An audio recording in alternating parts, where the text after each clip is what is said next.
आज हम जिस विषय पर बात करने जा रहे हैं वो सिर्फ एक आध्यात्मिक चर्चा नहीं है, बल्कि एक ऐसा सवाल है जो हर सोचने वाले इंसान के मन में कभी न कभी जरूर आया है। क्या वाकई हम कलयुग के अंतिम चरण में प्रवेश कर चुके हैं? क्या जो कुछ आज दुनिया में हो रहा है वो पहले से ही हमारे प्राचीन ग्रंथों में लिखा जा चुका था? और सबसे डरावनी बात ये कि अगर हाँ, तो आगे क्या होने वाला है? आज की ये कहानी आपको सिर्फ डराएगी नहीं, बल्कि सोचने पर मजबूर कर देगी कि हम किस दिशा में जा रहे हैं।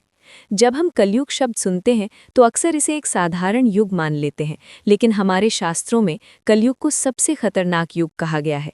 ऐसा युग जहां धर्म धीरे धीरे लुप्त हो जाता है, जहां सच कमजोर और झूठ ताकतवर बन जाता है, और जहां इंसान बाहर से जीवित लेकिन अंदर से खोखला हो जाता है। विष्णु पुराण, भागवत पुराण और कई अन्य ग्रंथों में साफ लिखा है कि कलयुग के अंत में इंसान अपनी पहचान ही भूल जाएगा। वो ये भूल जाएगा कि वो आत्मा है और खुद को सिर्फ शरीर और इच्छाओं तक सीमित कर लेगा। आज अगर हम अपने चारों ओर देखें तो क्या यही नहीं हो रहा? रिश्ते स्वार्थ पर टिके हैं, प्रेम सौदे में बदल चुका है, माता पिता बोझ लगने लगे हैं और बच्चे जिम्मेदारी से भाग रहे हैं। धन को ही सफलता का मापदंड बना दिया गया है। जो ज्यादा कमाता है वही श्रेष्ठ है, चाहे उसका चरित्र कैसा भी हो। शास्त्रों में कहा गया था कि कलयुग में धन ही धर्म बन जाएगा, और आज ये भविष्यवाणी कितनी सटीक लगती है। ग्रंथों में ये भी लिखा गया है कि कलयुग के अंतिम चरण में शासक अत्याचारी होंगे। वे जनता की रक्षा करने के बजाय उनका शोषण करेंगे। कानून अमीरों के लिए अलग और गरीबों के लिए अलग होगा। न्याय बिकने लगेगा। आज दुनिया के कई हिस्सों में जो हो रहा है उसे देखकर क्या आपको ये पंक्तियां याद नहीं आती? युद्ध, राजनीति, सत्ता की भूख, निर्दोषों की हत्या और सच्चाई को दबाने की कोशिशें, क्या ये सब किसी एक देश तक सीमित है या पूरी दुनिया में फैल चुका है? कलयुग के संकेतों में एक और बात कही गई है कि लोग दिखावे के भक्त बनेंगे। मंदिर होंगे, पूजा होगी, मंत्र गूंजेंगे, लेकिन मन में करुणा नहीं होगी। धर्म सिर्फ सोशल मीडिया पोस्ट और त्योहारों तक सिमट जाएगा। असली धर्म जो दूसरों के दुख को समझना सिखाता है वो कहीं खो जाएगा।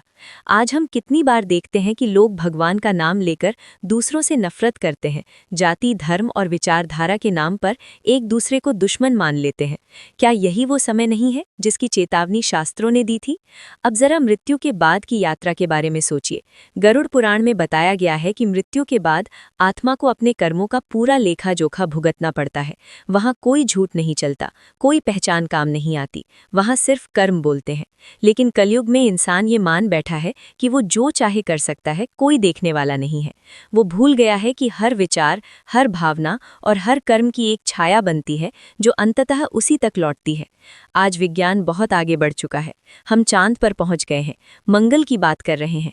आर्टिफिशियल इंटेलिजेंस इंसान की तरह सोचने लगा है। लेकिन क्या इंसान खुद को समझ पाया है?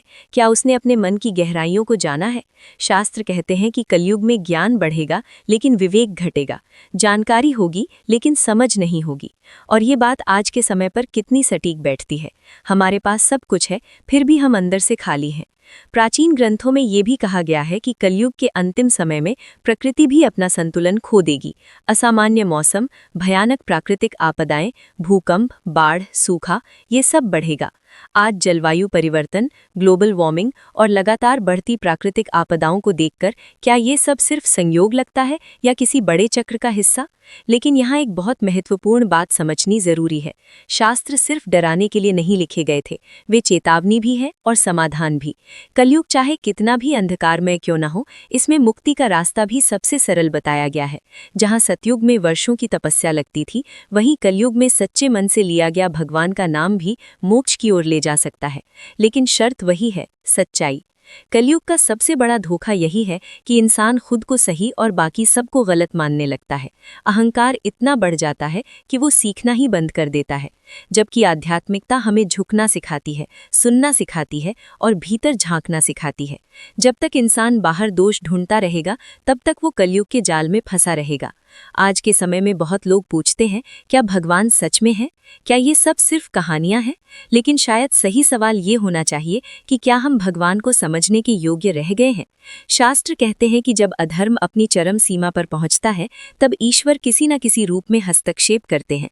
लेकिन उससे पहले इंसान को मौका दिया जाता है सुधरने का। कलयुग का अंतिम चरण कोई एक दिन में नहीं आता। ये धीरे धीरे बनता है, इंसानों के कर्मों से, उनके निर्णयों से, उनकी सोच से।